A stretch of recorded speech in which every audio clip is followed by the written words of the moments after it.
Welcome, Cowboy fans and Cowboy haters alike. I'm the G, and I'm the host of Let's Talk Cowboys, where we talk facts. Let's talk facts. Well, breaking news, unbreaking news. I find it to be ironic that, of course, Dak Prescott has been seeking alternative answers about his hamstring, trying to figure out if he could still play or not. And of course, he found his way to New York.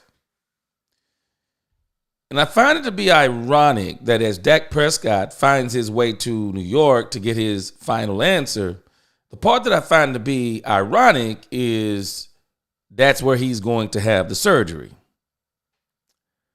And so there are so many things with this Dallas Cowboys season, and this is kind of why I've entitled this the end of an era, not an era. I mean, there is just a lot going on with the Dallas Cowboys.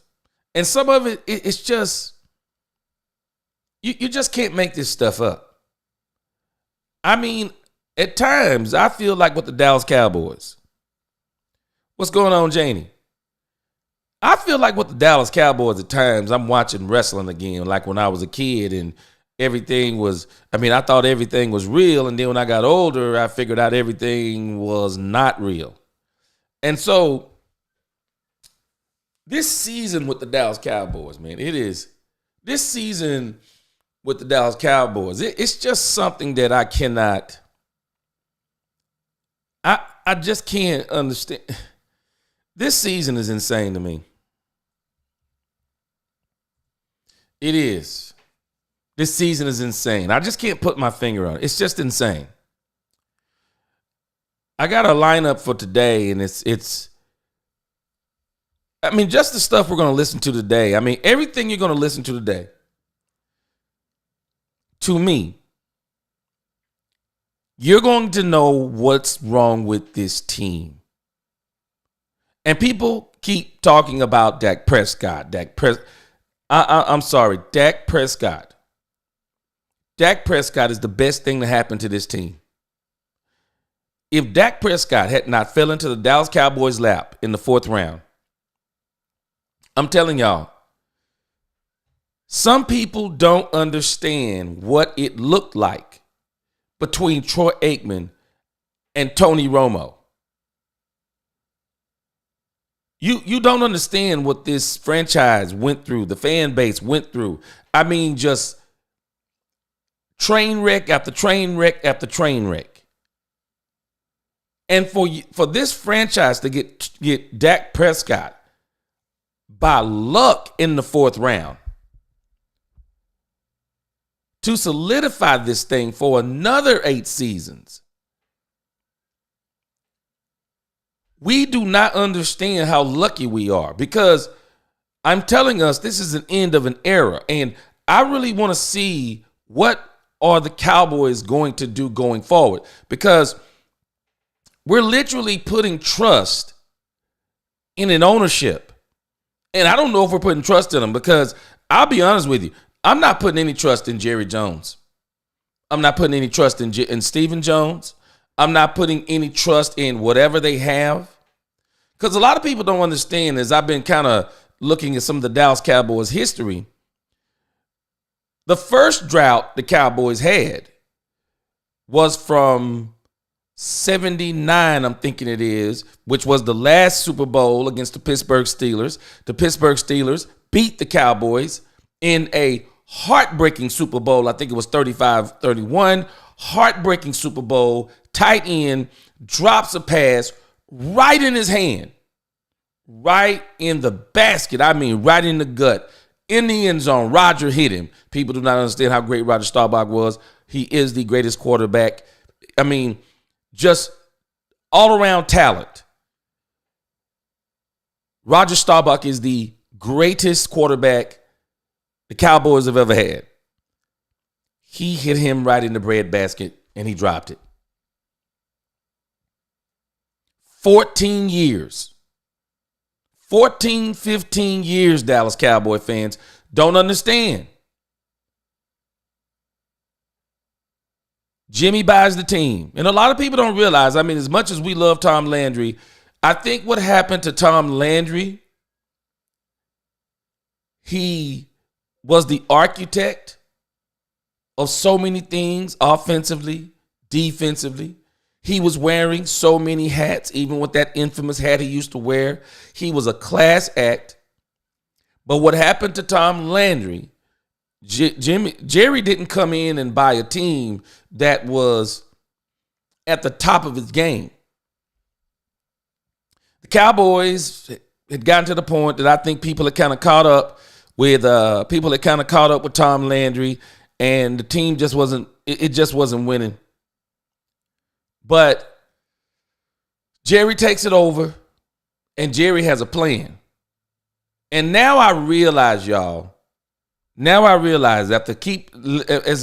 as being in this whole era of Jerry Jones, I realized something about Jerry Jones. Jerry Jones' goal was not to make the Dallas Cowboys the most winningest franchise in the world.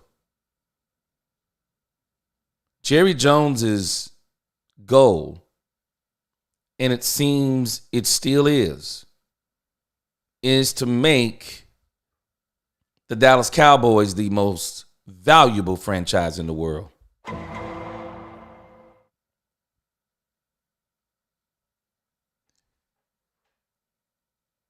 I could have argued with someone any season since Jerry's been here. I could have argued with anyone that no, Jerry wants to win.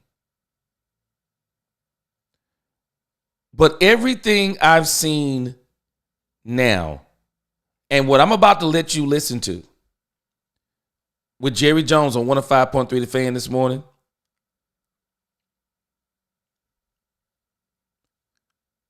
Jerry Jones cares nothing about winning. Winning for Jerry Jones is a byproduct. Winning is a byproduct. Jerry wants to win in value. He wants to win in dollars. But where it comes to winning and making SENSE, Jerry doesn't care. And that's why for me, I'm not listening to anything anybody has to say about Dak Prescott. Dak Prescott don't make enough to play for this team. To be the quarterback for the Dallas Cowboys and have Jerry Jones and Stephen Jones, have Jerry Jones as your owner / GM / wannabe coach, $231 million over 4 years, it ain't enough. I don't care what anyone says.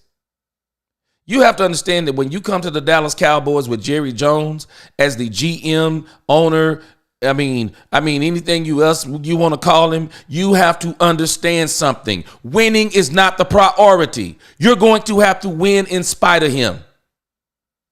You're going to have to win in spite of him. Any coach that comes here, everybody keeps talking about, Bill Belichick and Deion Sanders. Y'all are stupid. Y'all don't think those two coaches are looking at what's happening going on around in Dallas? Y'all don't think those two coaches are watching this circus? Two men who have won at the highest level. I want you to understand what we're saying. We want two men who have won at the highest level. Deion Sanders, Super Bowl. Deion Sanders, World Series. Deion Sanders is now taking a college team. He's taking the Colorado Buffaloes, and I don't think he's probably going to take them to the national championship because they're still not playing in that particular division. I mean, college football is a different animal. It's a little bit tough. But he's still seeing success at a high level. And we want to bring him into the three-ring circus called the Dallas Cowboys. This is a 3-ring circus, y'all. We have one of the most toxic fan bases. We have one of the best fan bases, one of the biggest fan bases. But we also have one of the most toxic fan bases. We have a fan base that says it likes the team, but everything you hear from them is they really hate the team. We have a fan base that they're ignorant, and I don't understand when it comes to Dak Prescott. It's going to have to be studied when this man is done with football. Dak Prescott is going to have to be studied at why so many people hated him. Because if you look at Dak's performances, if you look at what he's done on the field, he's actually on par with a lot of the old school quarterbacks. See, this new era has come in and we see these guys have instant success, not understanding they're having ready-made teams.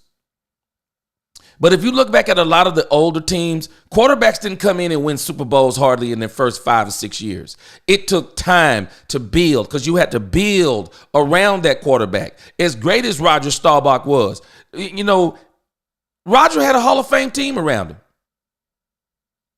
Roger had some great players around him, absolute great players. Roger Staubach, you show me any dynasty in NFL history. Show me any dynasty. I guarantee you we're talking about, and I'm going to do this in the off season. We don't have time in the season right now. There's too much nonsense going on. But if you go back and check any great dynasties, they're always going to have these things off the top of my head. Great coach, check. Great play calling, check. Great defense, check. The part that gets discounted the most, historically great defense. Folks discount that. See, defense not sexy. Defense not sexy, so you don't get a lot of people talk about defense. They talk about defensive players, but they don't talk about defense. But everybody really knows the truth. Anybody who knows any sport, folks don't understand what made Michael Jordan so great and why he will always be better than LeBron James. Do y'all know defense wins championships? And the one thing that Michael Jordan has had over every player that has touched that NBA court almost, Michael Jordan was a phenomenal defensive player. I mean, no, we're not even talking about average. Michael Jeffrey Jordan was a phenomenal defensive player. Phenomenal. But even he'll tell you, you take the greatest basketball player to ever play the game.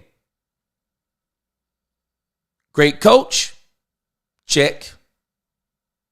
Great defense, Phil Jackson brings in Dennis Rodman. They already had Scottie Pippen, Michael Jordan, first team defense. I mean, defense, check.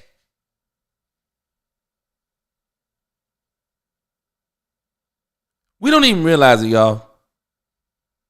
There are great players out there that you'll never know they were great because they didn't have the pieces around them. And that's why when I think about Dak Prescott, I really wonder where this is going next because this is the end of an era. We're talking about, and when I say the end of an era, the end of the era is not Dak Prescott. Dak Prescott is going to come back. There's no doubt about it. People do not understand the man Dak Prescott. That's why I don't listen to people talk about Dak. Dak, the man, off the field. Dak, the man, on the field. Dak will be back, and he'll be back strong next season. This is not one of those type of injuries where it's probably going to be a reoccurring thing. I mean, Tyron Smith was ripped off the bone. We haven't heard anything about it since. He came back, looked good, no problem. Dak Prescott will be back on the field. But what I mean by the end of an era, is Mike McCarthy. Mike McCarthy is an error in the Dallas Cowboys history right now. And I think Mike McCarthy came in at the right time. He did the same thing he did with Green Bay. He amassed a lot of wins. Aaron Rodgers. Folk don't give Dak Prescott credit, but the people who know football will tell you how great this man is. The Aaron Rodgers will tell you how great this man is. The Peyton Mannings will tell you how great this man is. The Tom Bradys will tell you how great this man is. The folk who know football, the Bill Belichick's, he wants to come to Dallas. I don't think he wants to deal with Jerry, but just listen. Bill Belichick has been gushing about Dak Prescott. Anybody who knows football knows this dude is the real deal. The problem is Jerry Jones is his GM/owner wannabe coach. And while he's had some pieces around him, the playoffs tell no lies. I don't care how good your team is. The playoffs will always snuff out your deficiencies. I don't care who the quarterback is. If you don't have a team around that quarterback, and if you put the world, the whole team on that quarterback's shoulders, I promise you, no quarterback is perfect. You put the world on his shoulders, and he's going to show you his deficiencies. But if the team around him will do their job, they will hide his deficiencies. Folk don't understand that part. That's football. That's football. A team will hide your deficiencies. It will. A great quarterback on a great team, well, everybody thinks he's the best quarterback in the world. They do. No quarterback, I don't care what anyone says, they don't understand football. No quarterback does it on his own. There are other people that are making plays, but because he's the quarterback, he gets all the credit. Understandable. But sometimes we're giving these guys way too much credit. Sometimes we're not giving them enough credit. But with the Dallas Cowboys, this is the end of an era. Mike McCarthy was an era. Mike McCarthy did some good things. But Dak Prescott, just like Aaron Rodgers did, Dak Prescott hid some of this team's deficiencies. Dak Prescott hid some of this team's deficiencies. And now we're at a state where there's not any players. I mean, there's no players. You got two players on offense. And I don't even know on defense. I don't know. I don't know, man. I'm just being honest with you. Micah Parsons playing defensive end. I just don't know what you have right there because it ain't working. Trayvon Diggs, a cornerback. We're going to see. Okay, everybody's giving him an excuse about he's coming off of an injury. I mean, to me right now, the best player on that defense is DeMarion Overshown.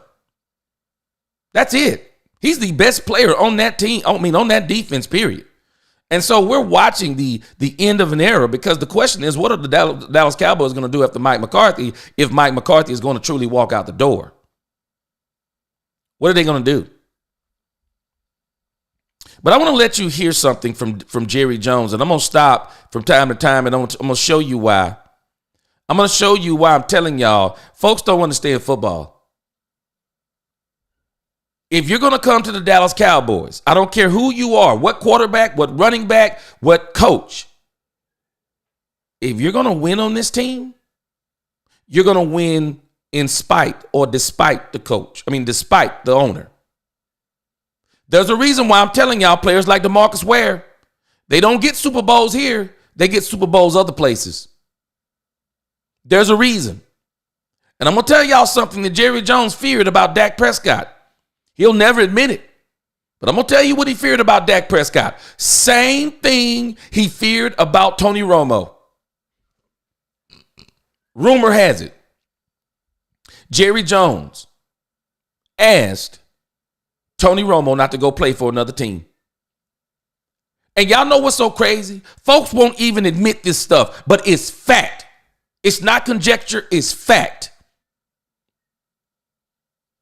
Do y'all know that Jerry Jones, on Dak Prescott's watch, on this team's watch, he paid Tony Romo the remainder of his salary? Why would he do that? Why would he pay the remainder of Tony Romo's salary? Why would he ask Tony Romo to not play for another team? Why would he do that? Y'all might not realize it, but Tony Romo got healthy. Tony Romo, as brittle as he was, got healthy. Tony Romo could have continued to play. Jerry didn't want Tony Romo to play. You know why? Because Jerry didn't want Tony Romo to go win somewhere else. And I'm telling y'all, a part of the reason why Jerry Jones paid Dak Prescott, y'all better hear me sooner than later. Jerry Jones was terrified also that Dak Prescott was going to go to another team and win the Super Bowl, because in particular, it was being floated around. The Pittsburgh Steelers were going to move. They were going to move some things around, and they were going to get Dak Prescott. Could y'all imagine Dak Prescott with the Pittsburgh Steelers? Y'all see what Russell Wilson is doing? Dak's better than Russell Wilson. Right now, Dak Prescott's better than Russell Wilson. Y'all see what they're doing with Russell Wilson over in Pittsburgh? Imagine what they did with Dak Prescott. Jerry Jones didn't want that smoke. Jerry didn't want that smoke. And that's why you keep seeing people leave the Dallas Cowboys, and they keep saying things about the Dallas Cowboys. What they're talking about is not the Dallas Cowboys per se. What they're talking about is the owner as it applies to the team. Now, as far as Jerry Jones goes, they're going to tell you Jerry Jones is a great guy. I believe that he is. Jerry is a great guy. Jerry takes care of his players. He does. He takes care of a lot of these guys. Jerry does a lot of things off the field that no one talks about. But the problem with Jerry is not off the field, man. It's on the field. And if you want to win, it's an uphill battle here. Keith Rivera says, to be honest, Jerry Jones messed this organization up. I wish to roll over. I wish he'd just roll over because I was a Cowboys fan before he got here and be one when he's totally gone. You know. I don't wish he'd roll over, but I wish he would just give up any kind of decision making and talking of the team. He just talks too much. He talks too much. He's too involved in the football side of the football side of the game. And he is destroying this team. He not only destroys this team with what he doesn't do as in moves, but it's the mentality. And that's the part people are missing. Jerry kills dog mentality in players. He kills it. There's a reason why we haven't seen dogs since Jimmy Johnson, because Jimmy Johnson was a dog. And Jimmy Johnson didn't deal. He wasn't playing around with Jerry Jones. And so what we are watching is Jerry Jones changed the culture of the Dallas Cowboys. And whether we like it or not, that stuff starts pouring down onto the field. I'm telling y'all, people do not understand how well respected a quarterback Dak Prescott is in this league, and how so many other quarterbacks view him as a great quarterback in this league. Other coaches look at him as a great quarterback in this league. Just listen to how coaches talk about Dak Prescott when you bring up his name. And you know what they all know? He's not the problem. They all know it's Jerry Jones. They all know. They all know who's the problem. If Dak Prescott had what Jared Goff has right now, I'm telling y'all, if Dak Prescott just had what Jared Goff has, if Jared Goff does not win the Super Bowl this year, it's a travesty. Make it make sense, y'all. Dan Campbell, your head coach. Ben Johnson is your offensive coordinator. I don't know who the defensive coordinator is, but I need to know his name because he went out there and his quarterback threw 5 interceptions and they still beat a good team in the Houston Texans. Their defensive coordinator is great. Their defense is great. They got players on defense. Their offense is great. They got a 2-headed monster running game. They got wide receivers. They got a tight end. I mean, they have went and built a team around a quarterback that's making in the same. Don't tell me about Dak Prescott's contract because Jared Goff is making in the same neighborhood as Dak Prescott. How are the Detroit Lions pulling this off?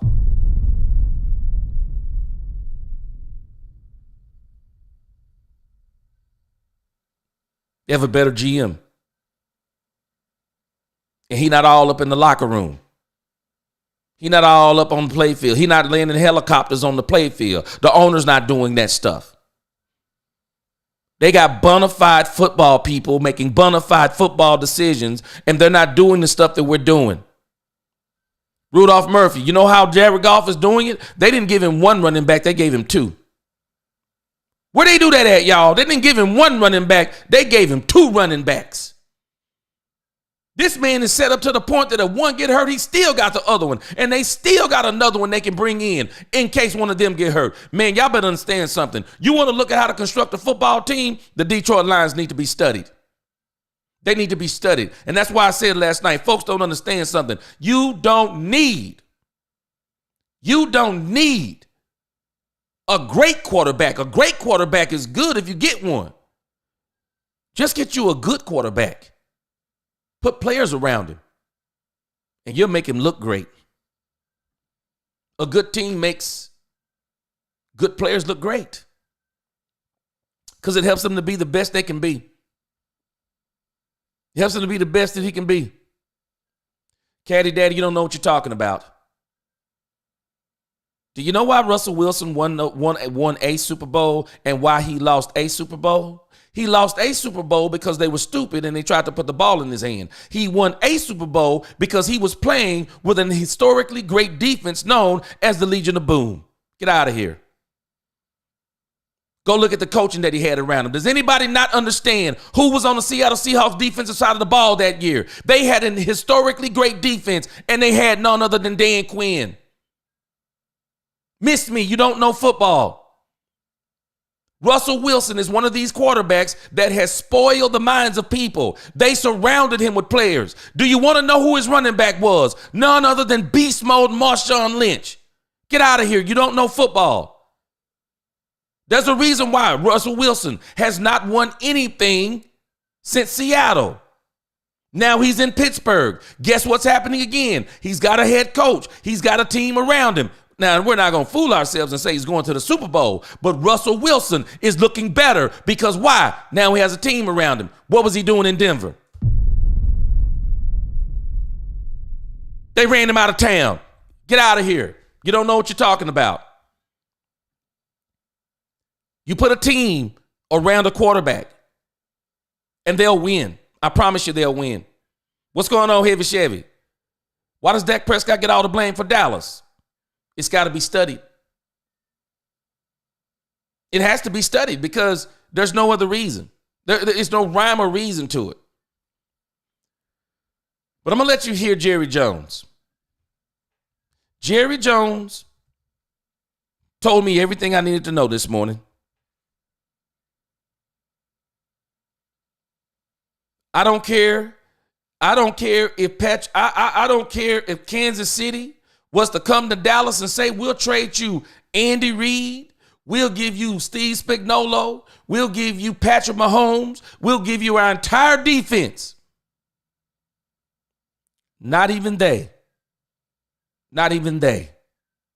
could win up under the mind of Jerry Jones. Y'all don't understand what I'm telling y'all. Jerry Jones would ruin Patrick Mahomes. That's how terrible it is. Jerry Jones would make Patrick Mahomes look like absolute trash. He would. He would. This man is a terrible GM. Terrible GM. true Cowboys fan, no one's pretending that Dak didn't have, I don't know what you're saying here, T's around him. Oh, I think you mean teams. No, you don't understand, true Cowboys fan. And if you've been a Cowboy fan since 72 and you've been watching this team, I'll challenge you. I'll challenge anybody. You show me one team Dak Prescott has played on that has been anyone near the teams that we keep comparing Tony Romo and Dak Prescott to. Show me any team they played on that's been anywhere near as good as the teams that Roger Staubach played on and the teams that Troy Aikman played on. They both had Hall of Fame coaches. Both of them. Both of them. And Troy Aikman had something that Dak Prescott and Tony Romo had. They had a buffer. Troy Aikman had a buffer between Jerry Jones and the team. His name was Jimmy Johnson. I'm not listening. I'm not listening. It's insanity. It's insanity.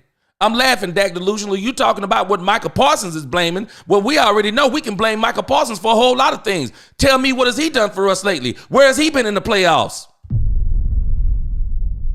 Micah Parsons disappears. Everyone talks about it. He disappears in the playoffs. And he's disappeared actually over the last season and a half almost. He has not been what everyone thinks he is. Dak had one solid team around him in 2016. He was a rookie and was beat by a great quarterback. They can't get that through their head, Jay Recruiter.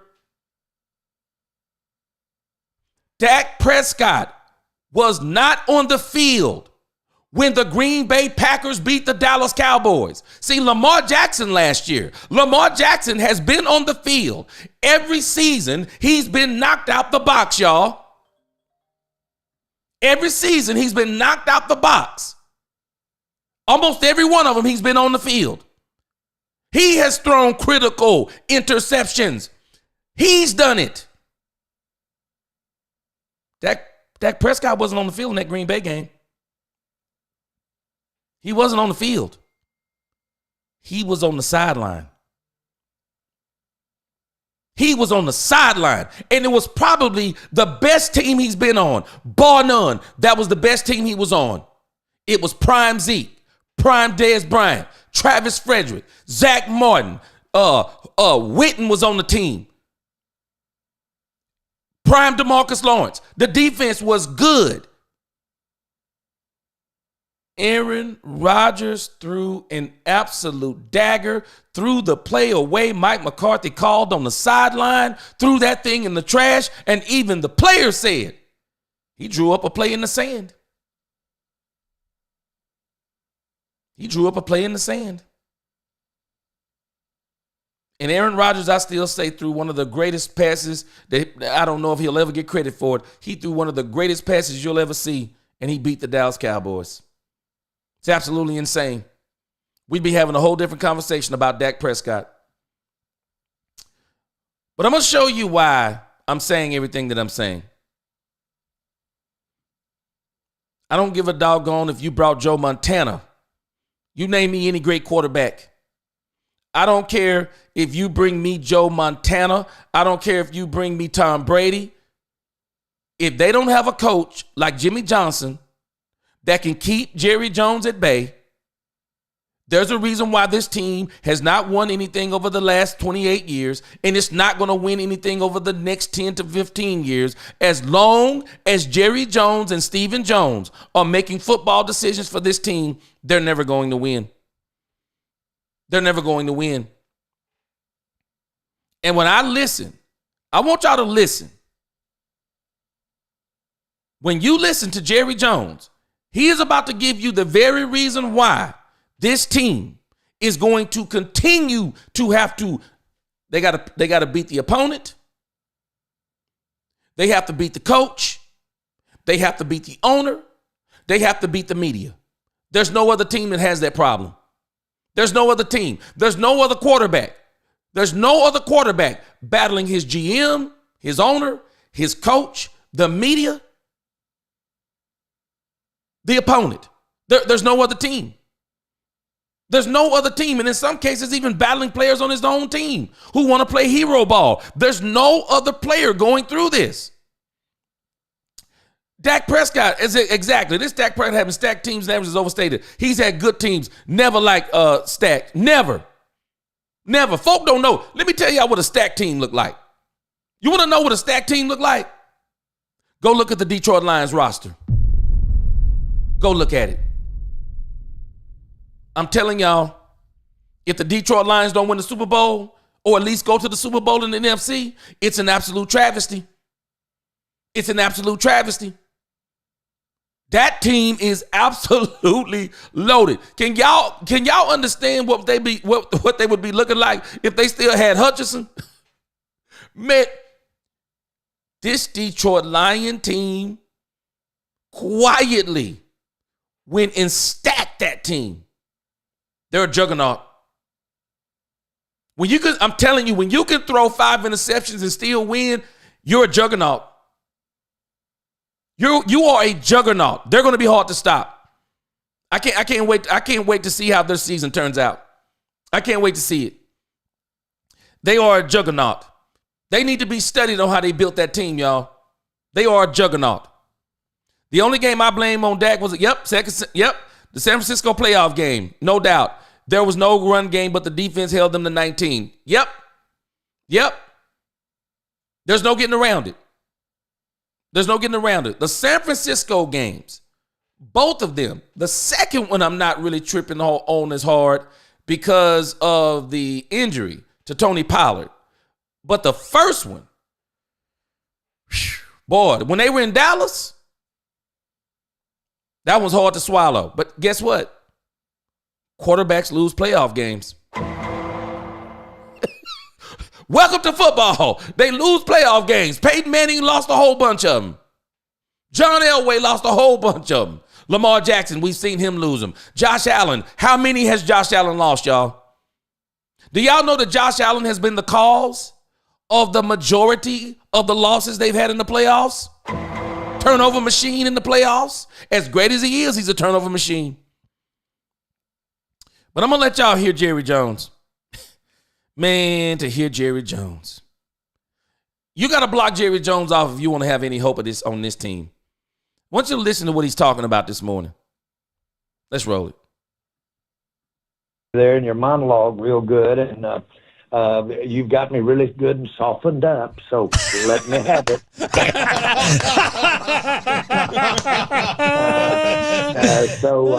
Listen, let me just respond, because I got to hear every bit of it as though it were a question. But, the thing I want to be sure that everybody understands, there's two kinds of toughness. There's a toughness that you just take people kicking you or hitting you or doing whatever is offensive to you and just sit there and take it. And somebody says that's tough. Well, yes and no. Tough is also giving it out and coming back and hard. And that can be tough too. And a lot of times the guys that are tougher giving it out don't take it as well. They're not good takers yet. And so that definition of stand up or tough has a lot of things going for us. I want everybody to hear me say this. It is no joy in Mudville to sit around and take take it because we're not doing well. That doesn't count. That does no good. We've got to do well. And I just want everybody to understand how I feel about this. We have to overtly do well. Now, how do you do that? Do you sit down and make a list and say, is there a way that anything on this list that I can change it today? Can I change it in the next hour? But you start going down your list of how you do it. But saying that you're going to do it and doing it are two different things. I have always felt that it was my duty not to just endure some bad turn of events, but also to be out there doing something and trying to do something about it, trying to figure out a way. And I honestly believe that's the difference. I think everybody has bad stuff in them. Everybody. And I mean real bad stuff. Mm-hmm. And I've had bad stuff in Dallas that's so much worse than anything we're going through right now. You can't even compare them. But that's not enough. We have got to drill down, look at it, and candidly, nobody's in any better shape to do something about it than I am. And I'll assure you that these rough times make me want to do something about it. Well said. Jerry Jones opening up strong here on 105.3 The Fan. Jerry, can you remember like and by the way, to all that, we know your tolerance for ambiguity is high. Would you say that your sensitivity is low? Like you have a very, very high or a lot of thick skin in order to deal with all the media stuff that you do deal with?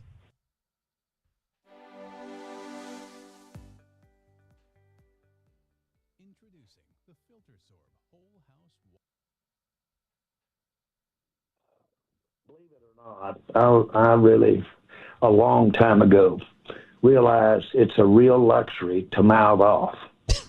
It's a big luxury because you can knock some opportunity out of the way by having the pleasure of telling somebody to get you know what.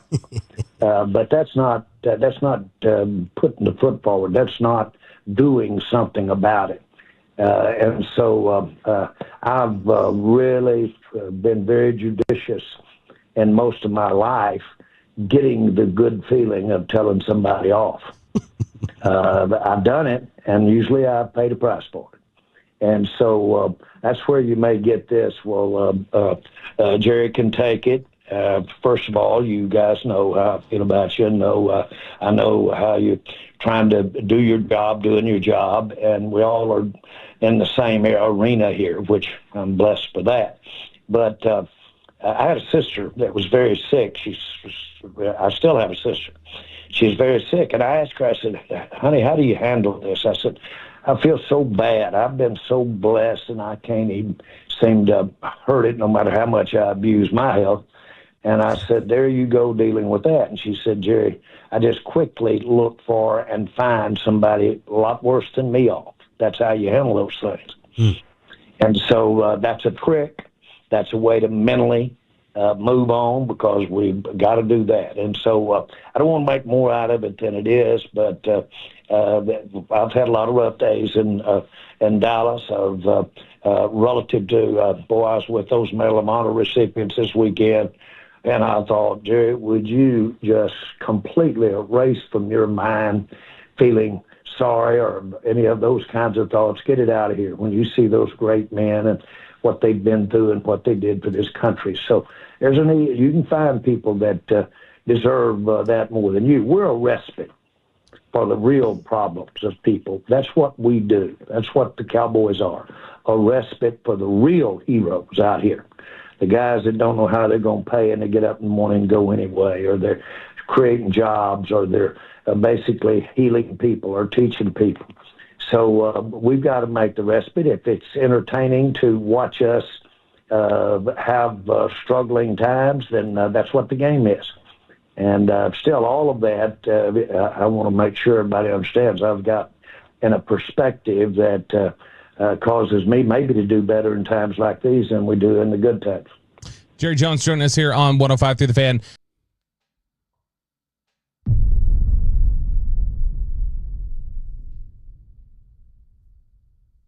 Now let's pick the bones out of the fish.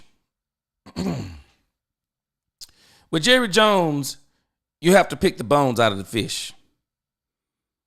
And Jerry Jones is giving us his classic full word salad. But did y'all hear what this man just basically told us? Jerry Jones just basically told us that he's content with losing. He just told us, y'all, he's content with losing. Now, my mom died. I think it's been about 6 years ago. So if I want to say, I'm going through something and there are worse things than this, I lost my mom, I can do that. But the reality is that's not relevant to what we're talking about. We're talking about a football team. We're talking about football. It's football. It's not real life, as in we know, Jerry. It's not like veterans who have went and fought wars and freedom for the country. What's going on, Nisi? We understand those things, Jerry, but you don't get to get off the hook by rolling up in here talking about your arrest bid for all of these different things, because at the end of the day, you're in the business, or at least you're supposed to be in the business of winning football games. But if y'all listen to what Jerry said in his last statement, that's the part you got to hear.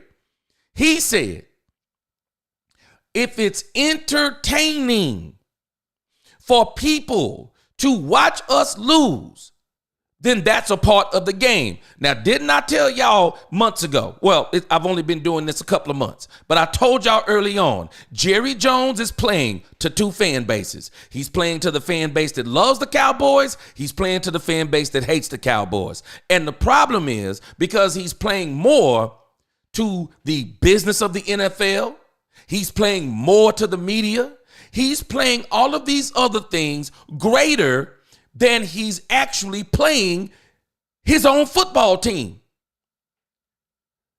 Do we not understand that Jerry Jones is basically saying, in a sense, us winning football games at this point is extra? It's extra. Because, Jerry, if we're comparing apples to apples, let's not compare sports to life and death. Let's not compare it to that. Let's compare apples to apples, because that's what I have to do. So if I'm going to look around the NFL, and we know there are some teams that have 2 wins, so you're telling me that you get solace in looking at, well, the Carolina Panthers are worse off than us. That's your standard? Your standard is looking at what is going on that's worse than what's going on with us right now? That's your standard?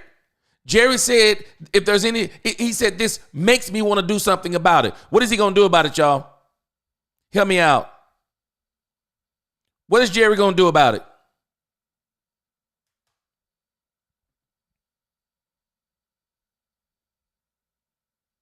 What are we going to do about it? And Jerry is the one who has something to do with it.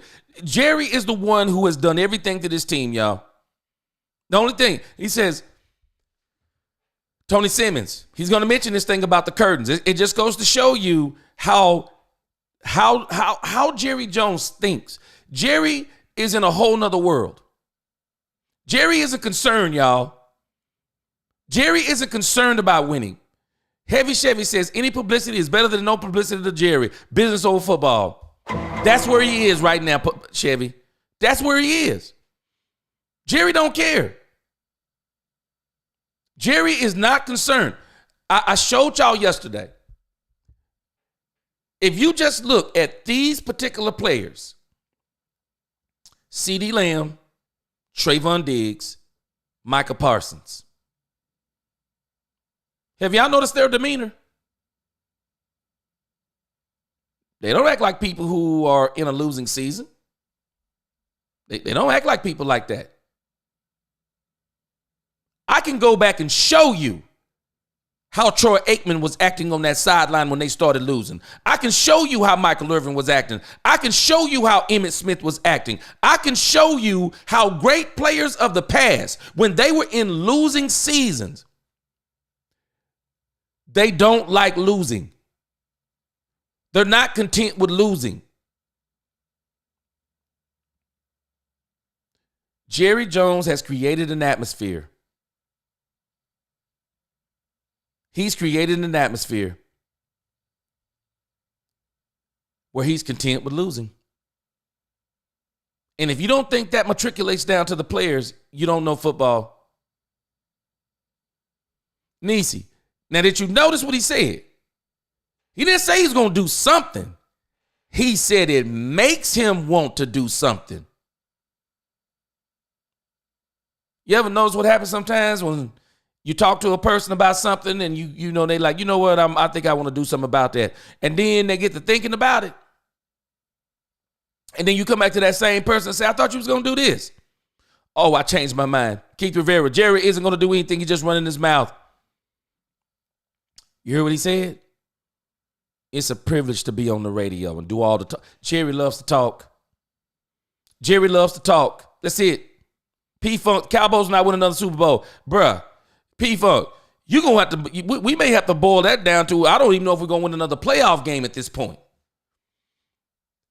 Dak Prescott is going to have to win despite this owner. And Mike McCarthy. Mike McCarthy couldn't win. Mike McCarthy won, but Jerry Jones made sure this season. How do you put Mike McCarthy on his last season, and this is what you give him as a team? It's crazy. People like us have been saying this for years. He built a country club for the players. When we compare Dak's team to others that have Super Bowls and whatnot, they're nowhere close. They've never been close. Even in Dak's era, they've never been close. The Tony Romo era, they've never been close. Jared.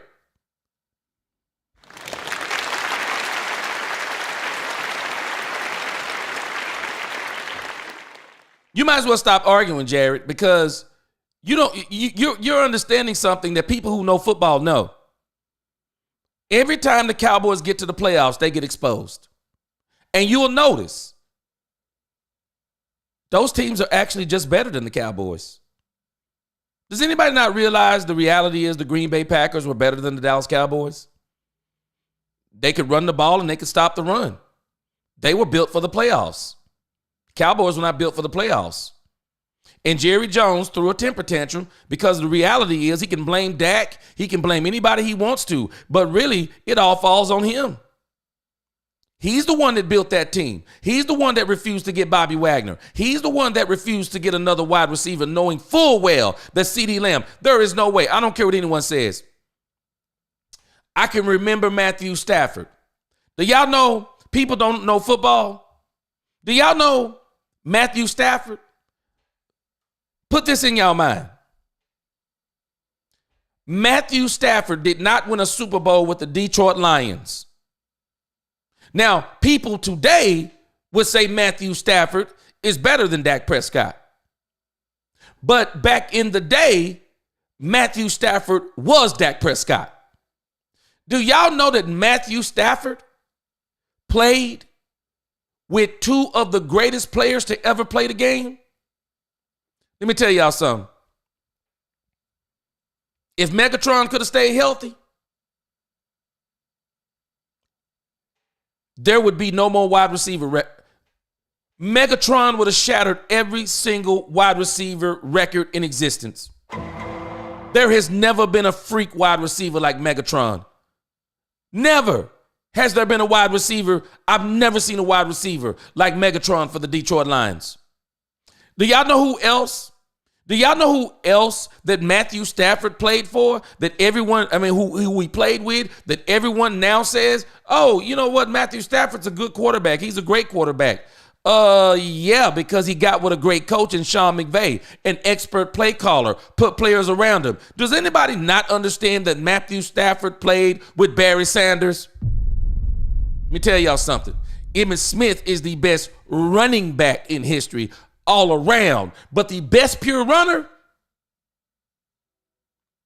Y'all think Lamar Jackson is a Madden football game? Nah. Barry Sanders was a human video game. Barry Sanders was out there tearing ACLs, hips, and ankles. Barry Sanders retired from football early, he said, because he got tired of losing. And his quarterback was Matthew Stafford. Coaching matters.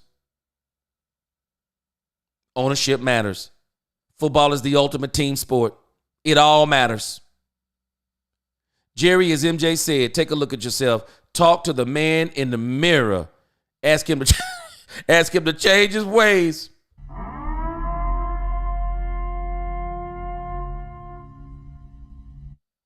He ain't gonna change. Niece, I learned something about an old dog. Boy, it's hard to teach an old dog new tricks. Listen to this. Jerry, Mike McCarthy said yesterday that Cooper Rush will continue to start heading into this game against the Houston Texans. Why doesn't Trey Lance give you the best chance to win games moving forward? Well, because Cooper has shown that he has the capability to compete and win in games, and he does give us our best chance. Frankly, that was really an out-of-character game for him based on what we've seen and we know about Cooper. I'm not so sure. He had quite a neck strain on that very first play, that first fumble, where he went down and he didn't get the recovery, but he had quite a neck strain. I'm not at all making excuses, at all. But he was not the Cooper Rush that we know and how he can play. His footwork was discombobulated. A lot of things went wrong for us out there yesterday. Now you say, well, it went wrong the last time he played Philadelphia. But bottom line is, and I'm not cutting him, I guess I am, saying that he can play better than that. He can play better than that. Did you expect to see? Nah, y'all. Nah. Y'all see the problem? Y'all see the problem? Jerry Jones said they're going to start Cooper Rush the remainder of the season because they've convinced themselves, based on a 5-1 fake false record I've debunked over and over and over. I've debunked it over and over and over.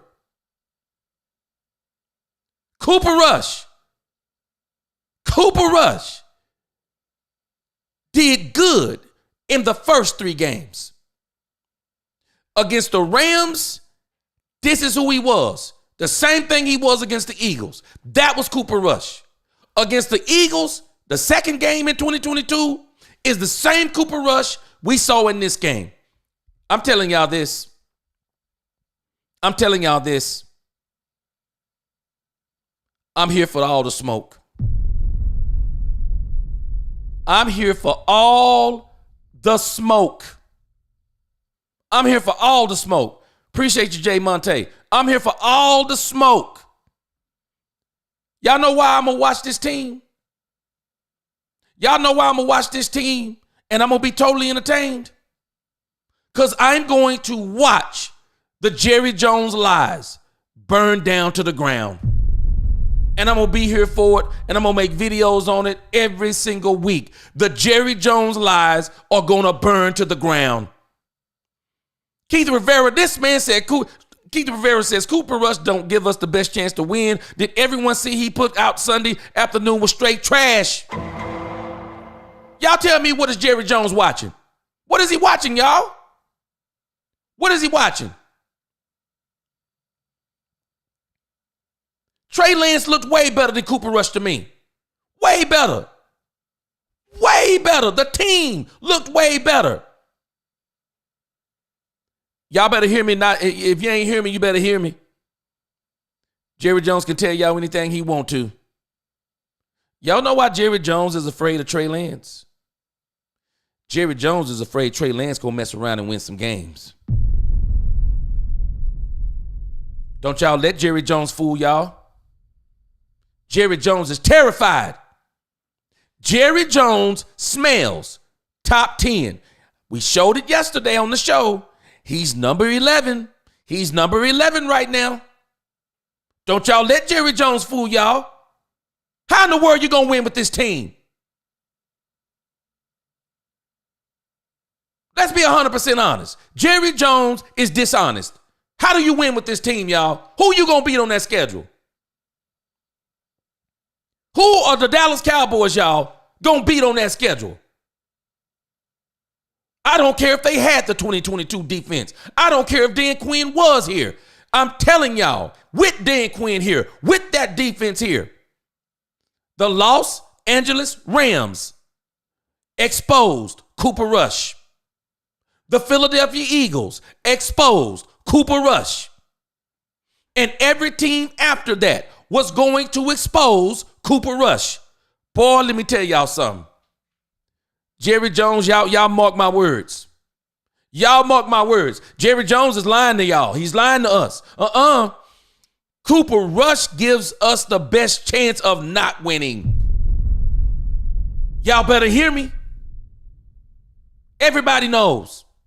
There ain't a person right now you could ask, who gives y'all the best, who gives the Dallas Cowboys the best chance to win? I promise you they're not saying Cooper Rush. I promise you they're not saying Cooper Rush. They're telling you, really, we don't have a chance to win it all. That's what they're telling you. But if we did have a chance, it's Trey Lance. He's the best he's the best option for your offensive line. He's definitely, Cooper Rush is going to do for the Dallas Cowboys exactly what Jalen Hurts does for the Eagles. Jalen Hurts makes that Eagles running game even more potent because he can run too.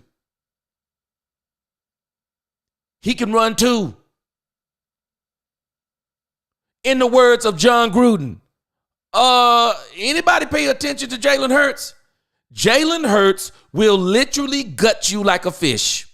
Jalen Hurts will gut you like a fish. Just when you think you got Jalen Hurts will come out of that pocket, 600-pound squatter, ain't no cornerback bringing him down with no arm tackles. Nobody's bringing him down with arm tackles. He's smart enough to slide. Jalen Hurts will gut you with his feet. He will. And then he'll gut you with his arm. Just when you think he can't make a throw, he'll gut you with his arm. The running game makes everything in Philadelphia work. It makes everything work. And I'm telling y'all what Jerry Jones is saying without admitting it. We can't play Trey Lance a whole game. Mark my words, y'all. They mess around and play Trey Lance a whole game. Trey Lance will mess around and win 2 or 3 of them things, and we'll be back we'll be back at number 15 in the draft. Jerry Jones not fooling me. Jerry Jones not fooling me. Jerry Jones is not fooling me. Jerry Jones knows full well.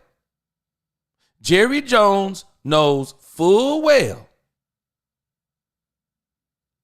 Trey Lance will mess around and win one of these football games if you keep playing with him. I'm telling y'all, only thing Trey Lance needs is reps. That's all he needs. What's going on, Sports Junkie? I don't think Sanders and Matthew Stafford play with each other, fam. Okay, hey, no problem for me. I thought he played with Barry Sanders because I remember Barry Sanders said he got tired of losing. So that might have been right before Matthew Stafford because Barry Sanders, the Detroit Lions have not always been a bad team. But even then, a lot of people will still argue. I'm still going to stay on the issue that he played with Calvin Johnson. And Calvin Johnson had ankle problems. That's what happened to Calvin Johnson in the grand scheme of things. Calvin Johnson was a freak of nature. And I don't think a man who's that big, I don't think he was supposed to be making all those moves and cuts and ability that he had. I mean, Calvin Johnson will tell you. Calvin Johnson said his ankles were pretty much shot. But even Matthew Stafford, I still stand on. Matthew Stafford was Dak Prescott. It was the things that were going on around Matthew Stafford. He was Dak Prescott. He was. And the moment Matthew Stafford got with the Rams, it wasn't just Matthew Stafford. Go back and look at the team they put around Matthew Stafford. Just look at it. Just look at it. I'm wrong on Barry Sanders, but I'm not wrong on the premise. Go look at the team they put around Matthew Stafford with the Rams. And this is why people don't realize the Rams are paying the piper for the team they put around Matthew Stafford in that Super Bowl season. The team they put around Matthew Stafford was a Super Bowl. It was a Super Bowl super team. He had never had that before. He had never had great coaching before. Matthew Stafford had never had great coaching. He had a great wide receiver. Matthew Stafford had never had great wide receivers. He had never had a great offensive coordinator. Sean McVay, man, he's top 5 in this league in play calling. He's top 5 in this league in play calling. He is. But they're paying the piper right now. They sold out for a Super Bowl, and they have not been able to quite put the caliber of players around Matthew Stafford that they put around him. That's why you keep hearing all these whispers. Matthew Stafford being traded. They talked about it last year. They talked about it this year because Sean McVay, he's kind of like Mike Shanahan. He don't mind getting from up under a contract. He wants Super Bowls. If he can get a Super Bowl, he don't mind. Do we not realize Sean McVay actually had Jared Goff? Sean McVay had Jared Goff. Threw Jared Goff away for Matthew Stafford. I mean, this is what you do when you want to win. This is what you do when you want to win. You do whatever you need to do to win. And if you're listening to Jerry Jones isn't trying to win. Tony, told you Rush was boring. I don't even care about watching my team singing on purpose. I'm still going to watch. Tony, I'm here for all this. I want Jerry Jones to keep getting proved wrong. Cooper Rush is not good. P-Funk, Rick James said it best. Cocaine is a hell of a drug. Jerry Jones needs to be tested. He needs to be tested. Well, KDH2, what has Lamar Jackson done? I bet you'll take up for him if I start talking about him. What has he done? I mean, Lamar Jackson is right now, he's no better than Dak Prescott. He's better. I mean, his ability is better than Dak Prescott. But he hasn't won more games than Dak Prescott. His stats haven't been better than Dak Prescott's. Oh, and by the way, he hasn't won no more playoff games than Dak Prescott. I bet you'll take up for Lamar Jackson, though, won't you, KDH2? Will you take up for him? Tell me, KDH2, will you take up for Lamar Jackson? Will you do it? Because I bet you most people that's hating on Dak Prescott right now, I bet you start bringing up Lamar Jackson, they'll move the goalpost. They'll move the goalpost because their eyes is telling them he's better than Dak Prescott. Yeah, his eye. Yeah, I'll give it to you. Lamar Jackson is better than Patrick Mahomes.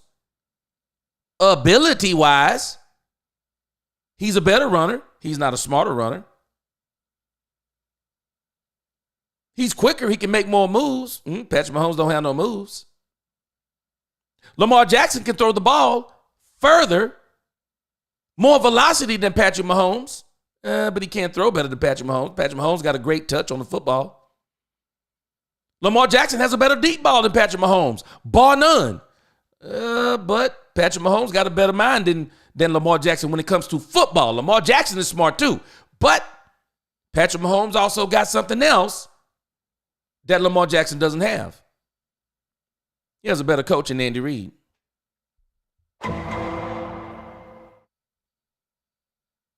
Coaching matters. It does. Coaching matters. The team matters. Everything going on around you matters. And the problem for this team, it's not Dak Prescott. You know how I know? Y'all know how I know it's not Dak Prescott? Because Dak Prescott hadn't been here for 28 years.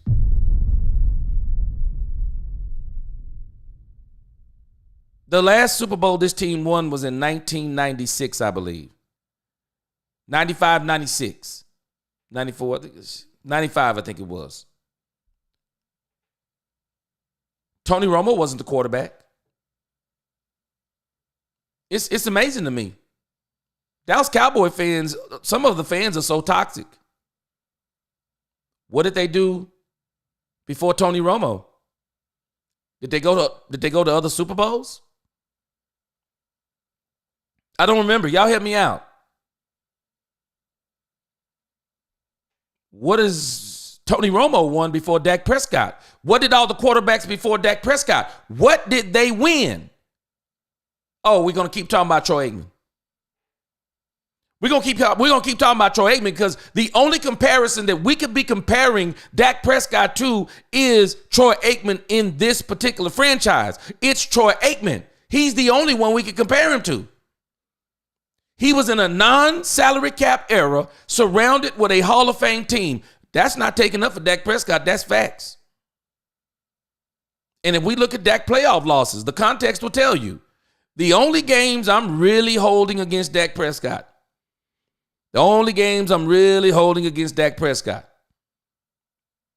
Those San Francisco 49ers. The first one in particular, I'm holding against Dak Prescott. Dak just lost that game, period. But guess what? Do y'all know every quarterback who's ever won a Super Bowl has also lost playoff games? It's just stupid talk we talk. We don't even understand. Half of us don't even understand what we're talking about. That's why when I start talking about Peyton Manning, people get in their feelings. He didn't win nothing either in his first 9 seasons. He didn't win anything. Nothing. Couple of playoff games. I mean, kept getting stopped. Better coaching, better players, non-salary. I think he was after the salary cap. Either way, Peyton Manning, better team, better coaching. He didn't achieve any more than Dak Prescott until later in his career. The same thing with Matthew Stafford. They're singing his praises now. They were not singing his praises early in his career. They were not. We got to let Dak Prescott's career play out. But I don't want to get too sidetracked.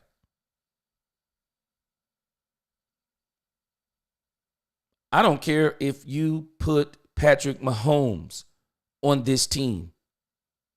He's not winning. He will win. He's not winning the chip. Because y'all know what he would do? Jerry Jones would do the same thing to Patrick Mahomes that he's doing to Dak Prescott. He wouldn't put the players around him. Do y'all think Andy Reid could coach for Jerry Jones? Because I'm going to tell you that he couldn't.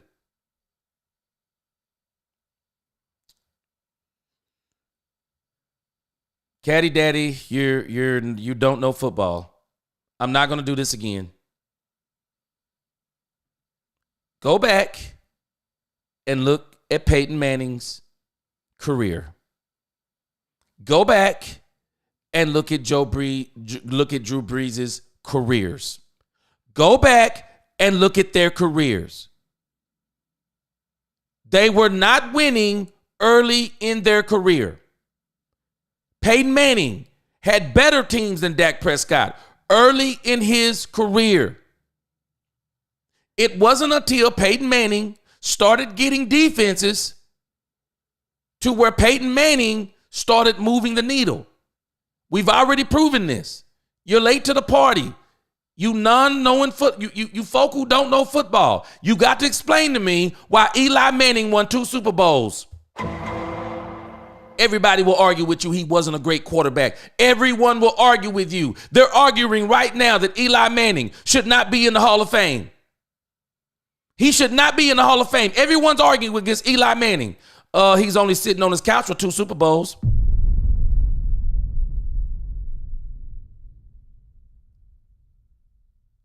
This is the problem, another part of the Dallas Cowboys problem. The fan base is toxic. There's about 25% of this fan base that is absolutely toxic and delusional. For whatever reason, they move every goalpost, every bar when it comes to Dak Prescott. They move every single goalpost. But for every other quarterback, they'll give them every excuse. Every excuse. Every excuse. If they don't have a running back, they don't have a running back. They don't have a line. They don't have a line. They don't have a defense. They didn't have a defense. They don't have a coach. Didn't have a coach. They'll give them every excuse. They ran out of hot dogs in the hot dog stand. That's why he didn't win. Not Dak Prescott. Not Dak Prescott, y'all. Dak Prescott will always be the sole reason why the Dallas Cowboys have not won a Super Bowl in 28 years. He'll always be the sole reason. This fan base is toxic. It is. 25% of it is toxic. They're actually not fans. They're not. They can tell you they are, but they're not. Because fans, you know what they're going to do? They're going to go with their team. They're going to go with their team. They're not going to talk bad about the quarterback, especially when he's playing extremely well. Minus this season. They didn't put anything around him, but he's played extremely well. We won't admit there are players around this team, they have failed the quarterback. They have. Heavy Chevy, hey, keep on, man. Just keep going. There'll be people. You'll find people who want to listen. Anybody, the football people they'll hang around and listen. Terminator, you can tell me anything you want to. Any quarterback can make some of those throws Eli Manning made. Any quarterback. Any quarterback. Nope, I'm not giving it to you. That New York Giant defense was insane. It was. And one of the wide receivers made a catch off of his helmet. Stop it. It wasn't great throws. Stop it. You don't know what you're talking about. We make every excuse. You see what he did? He moved the goalpost for Eli Manning. Oh, he made some great throws. And don't you dare fix your mouth, Mr. Terminator. You have no clue about football. Don't you dare fix your mouth to say that Eli Manning took a 9-17. No. Eli Manning didn't take that team anywhere. That defense was insane. That defense stopped Bill Belichick and Tom Brady. Don't you fix your mouth to even take anything away from that team. That team got rolling down the stretch. I remember that season.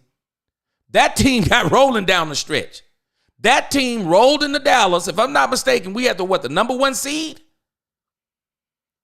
That team rolled into Dallas and not only dismantled us, but dismantled every team after us, including Tom Brady and the New England Patriots. That team was not you can call them a low seed all you want to, but that team was a monster by that time. They were. Yeah, Heavy Chevy, drop your channel down here in the chat so everybody know where it is.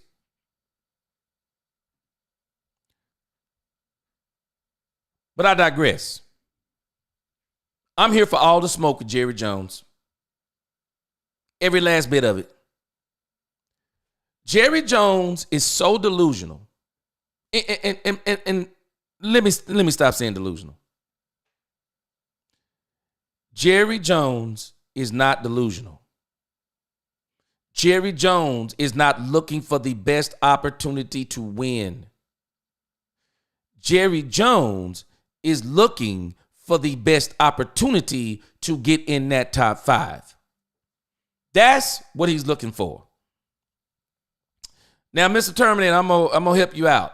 So, maybe this will give you some relief. This isn't the Skip Bayless show. This isn't the Skip Bayless show. So if you don't like the Dallas Cowboys, you would actually be better served going to Skip Bayless's channel. I welcome Dallas Cowboy haters, but if you're going to constantly be in and you're not really here to listen to the content, you're here to debate the content, you're here to debate the fans, you're here to debate everyone.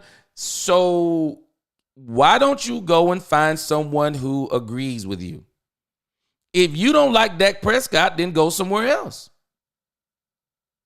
It's no problem with, we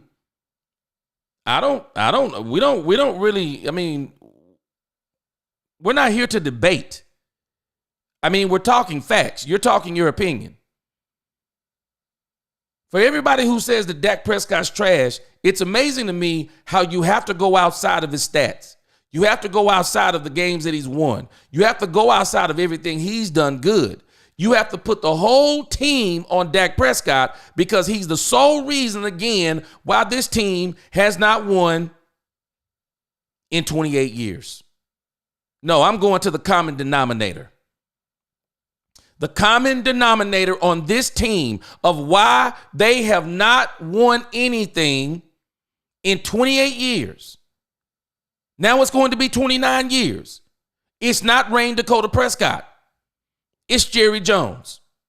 This man is on the radio saying that Cooper Rush gives him the best chance to win. When anyone watching that game on Sunday knows that team looked different. That team looked different when Trey Lance came in. And I don't blame those two turnovers on Trey Lance. Tolbert didn't go for the ball. Ferguson, I'm debating, made the football move, but if he did, it's a fumble. It's not on Trey Lance. No, Jerry is saying something. He doesn't want to win. He doesn't want to win. He doesn't want to win. I'm going to tell y'all something. Esquire, man, I love that name. Esquire 1995. People think opinions are facts. Watch this. Watch this. Y'all ready for this? I'm going to tell you who gives the Cowboys the real best chance to win. Y'all ready? Will Grier. Do y'all know the Cowboys signed Will Grier? Will Grier is the backup quarterback that a lot of people said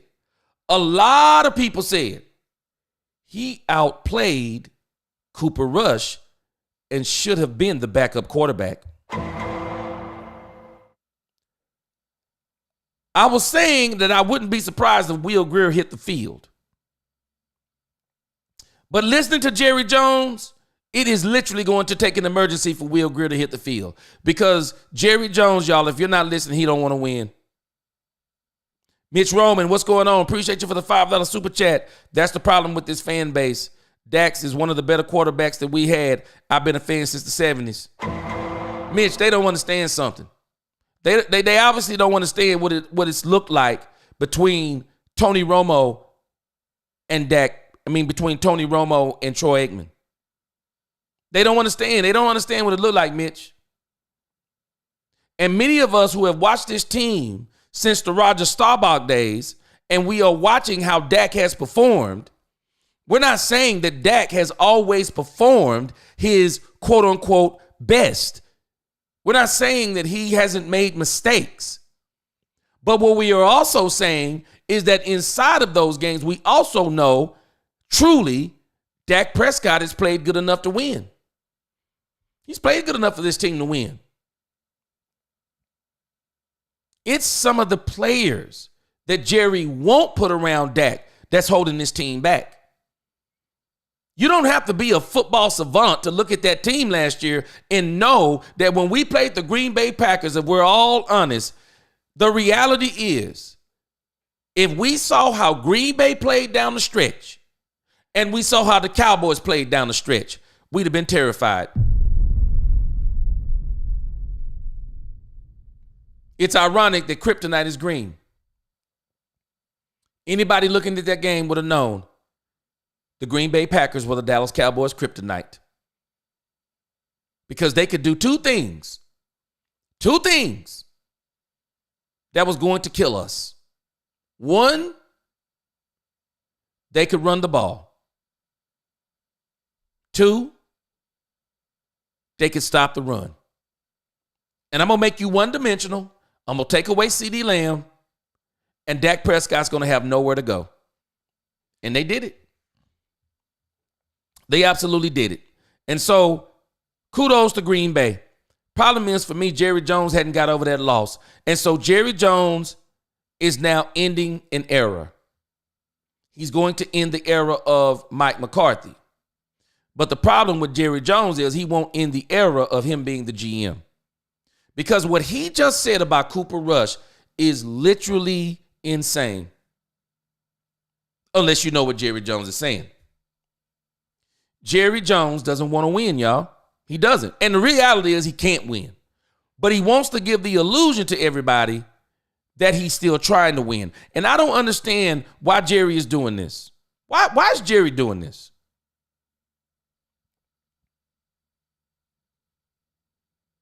Mario Barillas, I like your comment, but I'm going to disagree with you on this point. No, he doesn't have to be good. I mean, he doesn't have to be better than good. See, Mario, if you're on my team, the one thing I'm not going to ask you to do, I'm not going to ask you to play outside of yourself. No, I want you to play within yourself. Because if you play within yourself, you're the best you can be. And it don't mean that you're not going to make some plays, Mario, from time to time that are going to amaze us. It don't mean you're not going to make some of those plays, but I don't want you playing like that constantly, because if I get you playing outside of yourself constantly, Mario, what's going to happen is that you're going to make a mistake. If I put you in a situation to where I know that's not your quote unquote strength, you're going to make a mistake. But guess what? If I do this, Mario, you know what?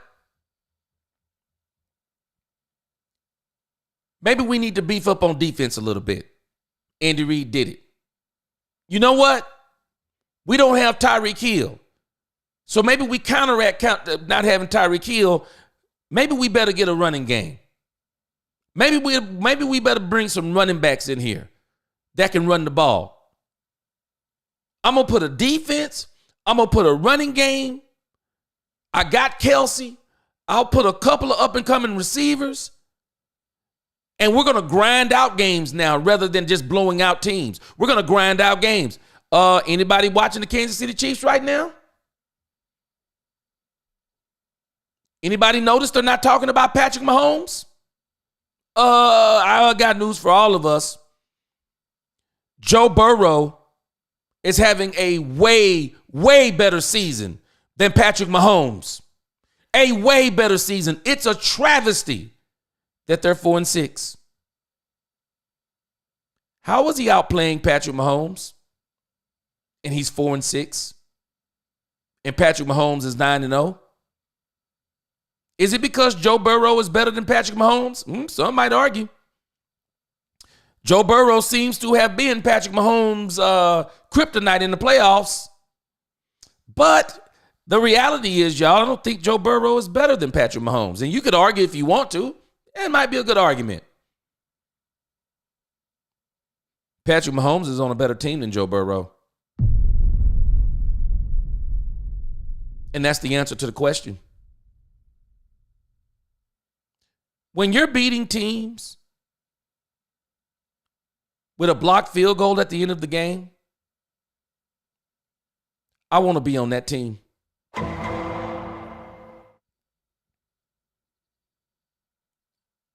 I want to be on that team.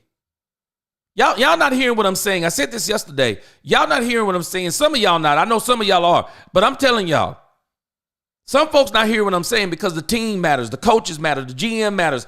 All these things matter. I want to play on that team, man. I want to play on a team that says we have the best quarterback in the league, but he ain't playing his best this year. So now we're gonna step up. We got his back, y'all. We're going to step up when our quarterback, who we believe is the best quarterback in the league, we're going to step up. And rather than us saying, we want you to be the hero every single time, Patrick Mahomes, no, guess what? We're going to be the hero. We're going to be the hero. And all we need you to do is make some runs sometimes for us. All we need you to do, Patrick Mahomes, we don't need you to make every throw any longer. We don't need you to make every touchdown pass any longer. We just need you to make a couple. Because now we can run the ball. We can run it in the end zone. We can scheme it in the end zone. We can even get touchdowns on defense, Patrick Mahomes. We know you've been the best quarterback in the league for the last 3 to 4 years, but you're not the best quarterback in the league right now. You're not playing like it. So while you're not playing like it, we got your back. We got your back, Patrick Mahomes. We're not losing the game because you're not playing your best game. You know what we're going to do? We're going to block a field goal we're going to block a field goal at the end of the game, and we're still going to be undefeated. Shut me down in the third quarter, why don't you, Cincinnati? Tampa Bay Buccaneers. Shut me down in the third quarter, Tampa Bay Buccaneers. Shut me down. You know what we're going to do? I got you. Hey, Kareem Hunt. Hey, hold my drink. I'm about to go in here and batter the Tampa Bay Buccaneers. And I'll set you up to where you can do what you do, Patrick Mahomes. We don't understand football, man. Quarterbacks win when everybody is saying, we're going to put you in a position to win. Folks don't want to give Malcolm Butler no credit, but Tom Brady did. Tom Brady gave him the card he got for the MVP because Tom Brady realized something. Man, if MVP could be boiled down to one play, Tom Brady will tell you, Malcolm Butler. In that Seattle Seahawks Super Bowl, if Pete Carroll runs beast mode, the game is over. What did he do? He got fancy. Oh, he going to let Russell Wilson be the hero. Does anybody know how the Seattle Seahawks lost that Super Bowl? Russell Wilson throws an interception. Malcolm Butler made an outstanding play. And that gave Tom Brady the opportunity to win the game. It is what it is. It is what it is.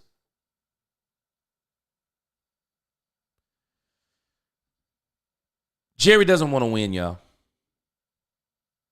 Jerry is lying to us every single week. He doesn't want to win. And everything he's telling you in this interview, for him to say Cooper Rush gives him the best chance to win, I got a question, do they even have a chance to win? Boy, y'all think I'm playing. Y'all think I'm playing, and some of y'all know this as well as I do. The Houston Texans are about to roll up in Dallas after getting beat by the Detroit Lions. Or if the Houston Texans don't put up 40 on us, I'll be shocked. I'll be shocked. I will. The Houston Texans are about to put foots in us so bad, boy, we ain't going to know what to do. And Jerry Jones going to have another excuse for why the Dallas Cowboys lose at home again. This is insane, y'all. Let's listen to the rest. I got to get out of here because I got to get out of here. I got to do something else. But I'll be back this afternoon. I'll be back this evening at 6 o'clock. Everybody who's in here right now, please hit that like button. If you haven't subscribed, please subscribe. I'm on a whirlwind right now. I'm trying to live stream 2 times a day until we get to about 3,000 to 5,000. Y'all make sure y'all subscribe, hit that notification bell. I'll be back this evening.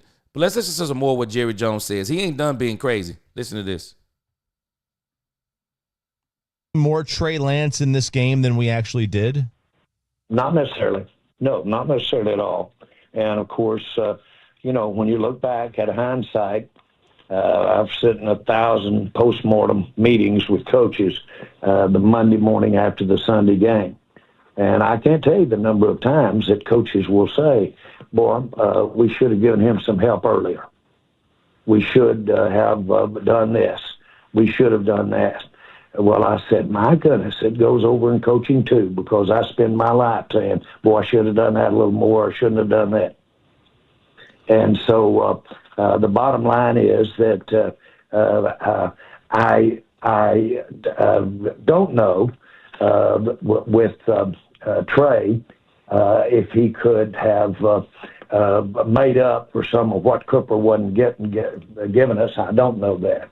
But the bottom line is that our best bet, a guy that's got the qualities to run this offense, and our best bet is to stay consistent with this offense.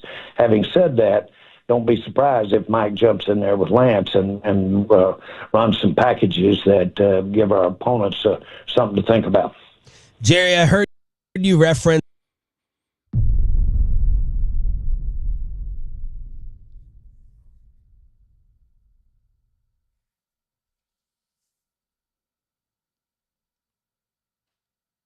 Is Jerry Jones crazy or is he crazy?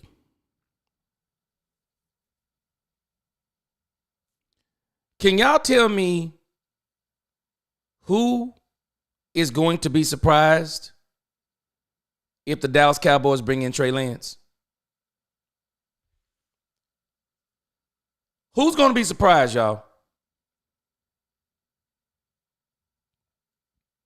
Who's going to be surprised if the Dallas Cowboys bring in Trey Lance? Nisi, I didn't say anything. I wanted you to hear how Jerry was going to beat you to the punch. You said no more Trey Lance packages. Jerry said, yeah, there's going to be more Trey Lance packages. And it's strange to me that, you're not going to do Trey Lance, but you're going to bring him in packages. So he doesn't give you the best chance to win if he starts, but he gives you a chance to win with the Trey Lance package.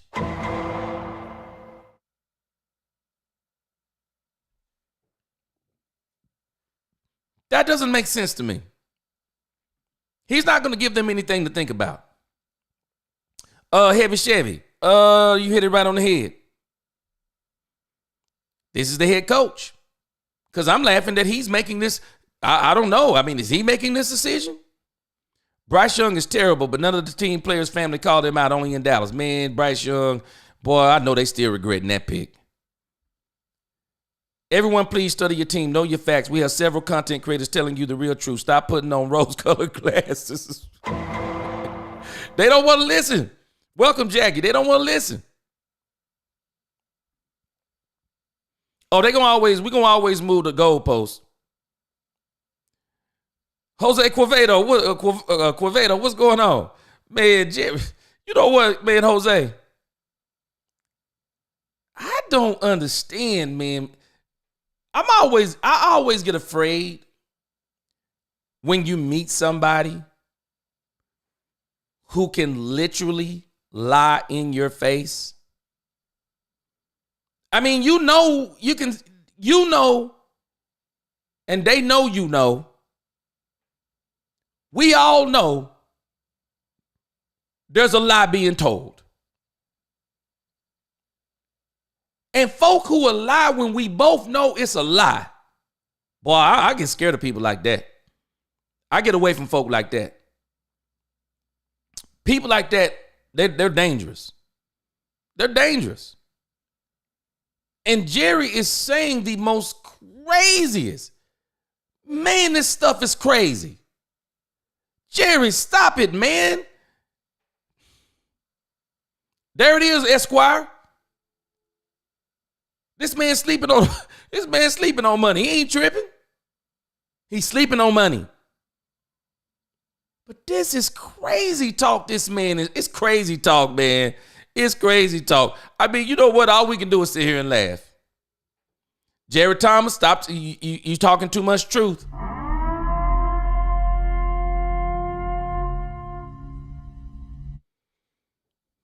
I'm still trying to figure out Herbert. I don't understand why Herbert gets so much leeway. This dude has done absolutely nothing but get paid. That's all Herbert has done. That's all Herbert. And have y'all noticed? Anytime that the Los Angeles Chargers are losing, have y'all noticed if Justin Herbert is losing, it's the coach's fault. Coach got fired. If Justin Herbert is losing, it's the offensive coordinator fault. They got Kellen Moore. If Justin Herbert is losing, they got rid of Kellen Moore. If Justin Herbert is losing, it's everybody's fault but Justin Herbert. Because I forgot the name of the black coach that the Chargers fired. I don't even understand that. With Justin Herbert, it's everybody's fault but Justin Herbert. And unlike Dak, Justin Herbert has been nothing but potential. No wins. He hasn't had a lot of wins. Justin Herbert, man, they move every goalpost. They move mountains for Justin Herbert. I still don't understand the Justin Herbert thing. I don't understand it. What's going on, Carl? I'm telling you, Jerry and Cruz don't want to accept the truth that brothers of YouTubers know more than them on football.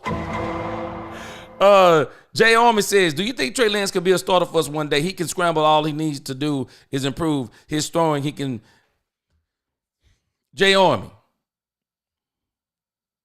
I think if the Dallas Cowboys would have said, we're going in a total rebuild mode.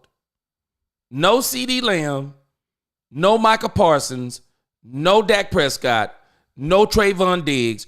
We're going to trade. We're going to let Dak walk. We'll trade those other three, and we're going to start this team from scratch. I think Trevor Lawrence could have been the starter. I think that Trey Lance could have been the starter for this team. Because I think what Trey Lance needs to go to a team that is in total rebuild mode.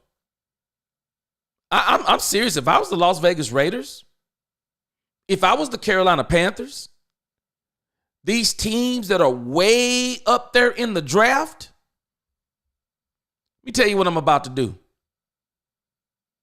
I'm going to get that number 1 draft pick, Jay Army, and I'm going to trade it.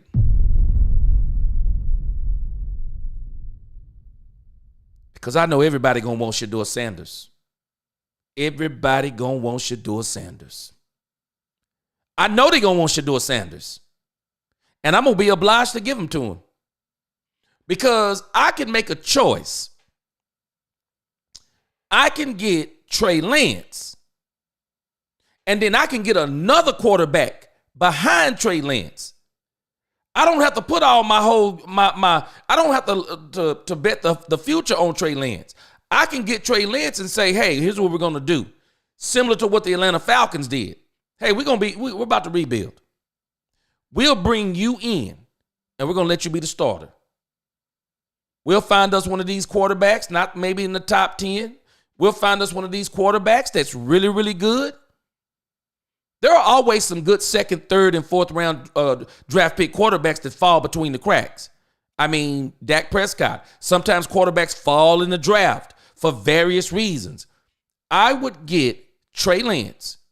I'd get me 2 number 2s, 2 number 1s. I'm about to build my team. I give Trey Lance 2 years. I build a whole team around him. And if he don't succeed, I'm developing the quarterback behind him also. And if he don't do something for me in 2 years, well, I bring that quarterback up. No harm, no foul. I didn't pay Trey Lance big money. Somebody gonna be able to get Trey Lance 2 years for $20 million.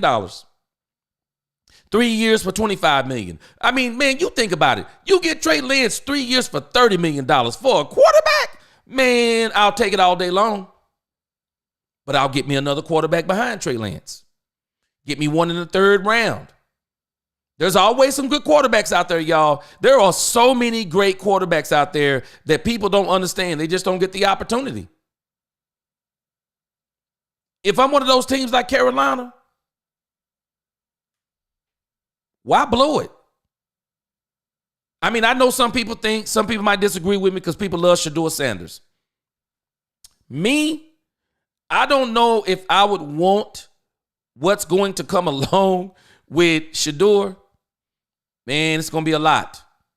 Now, Jerry would love it, but it's going to be a lot to come along with Shedeur. Super talented quarterback, but there's a lot that's going to come along with him, a lot of expectations, and you definitely don't want to be responsible for wrecking his career. But for me, it's just like the Caleb Williams thing. A lot of people, the Chicago Bears. I think the Chicago Bears made a mistake.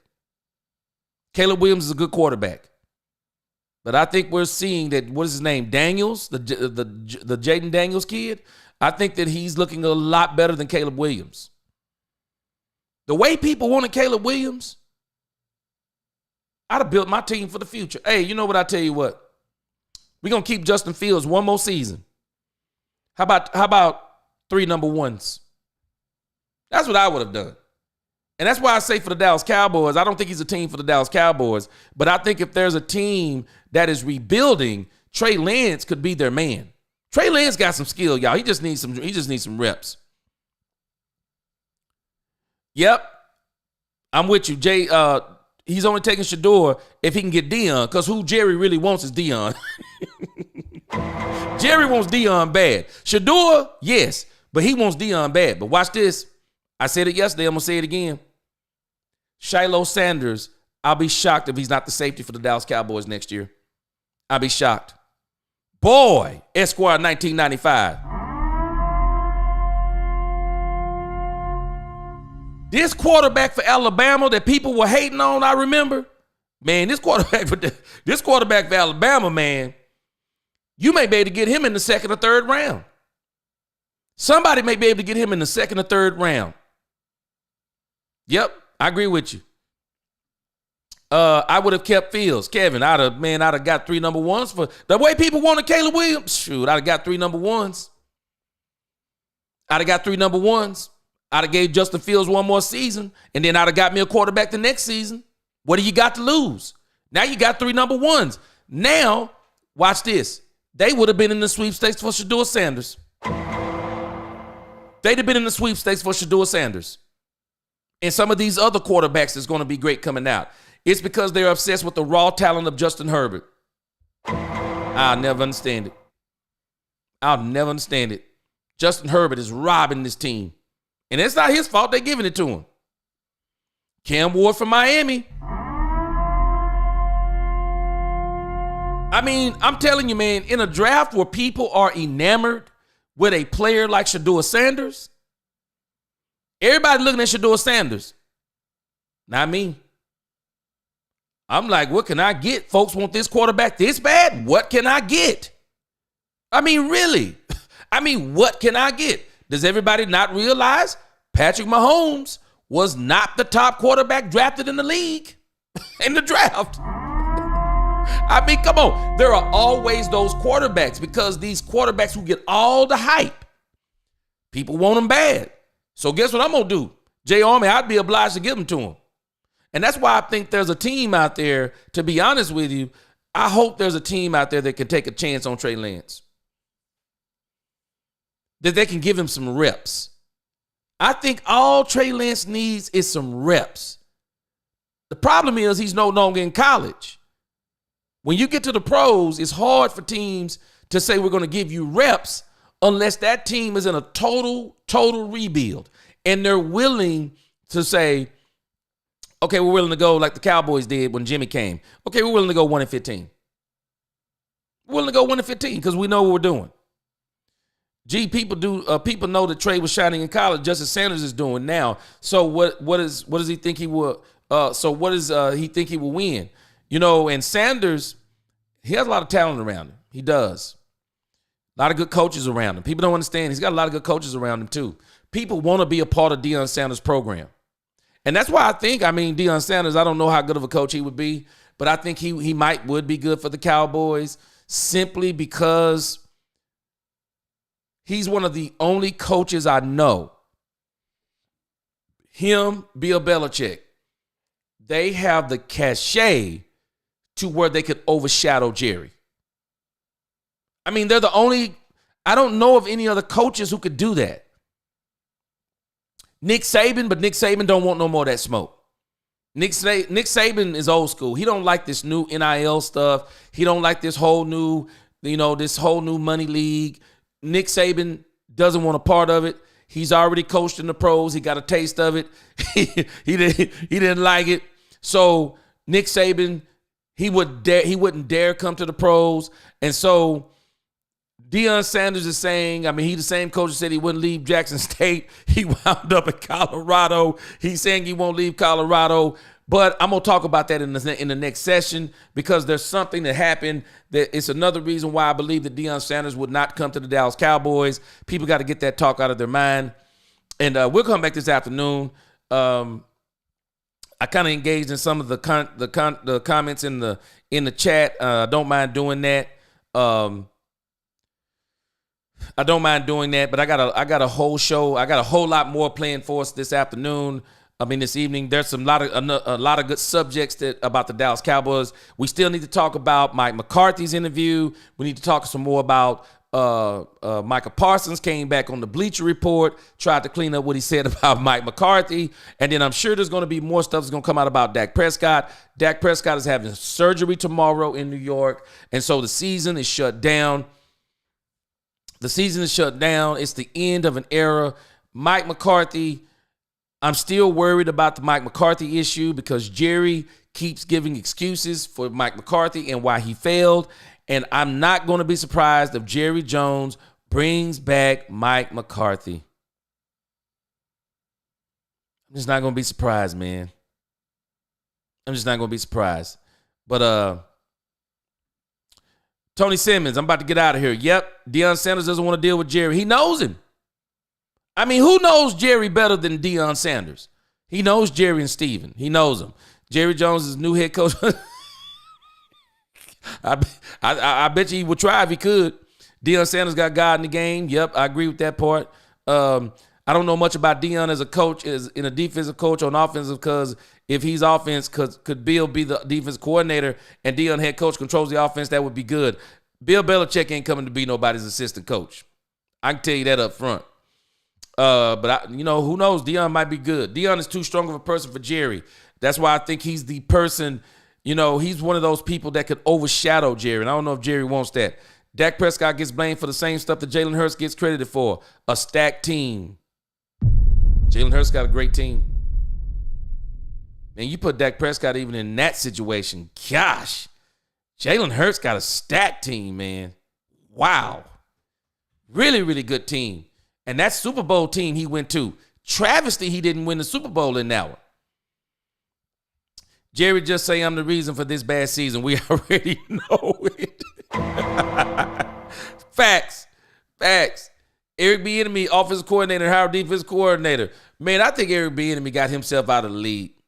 I think Eric Bieniemy should have set up under he should have continued to sit up under Andy Reid until somebody came calling, because that's exactly what Ben Johnson is going to do. Ben Johnson is smart. Ben Johnson knows his worth. Don't go to college. You mess around and go to college and you have a couple of bad seasons and, man, you just disappear. If you're on a great program, stay with that great program, continue to be a part of that winning program, and we know something about winning programs. When you got a winning program, everybody will come along and they will pluck all your coaches. He should have stayed with the Kansas City Chiefs, so I don't think no one would even think about Bieniemy for sure.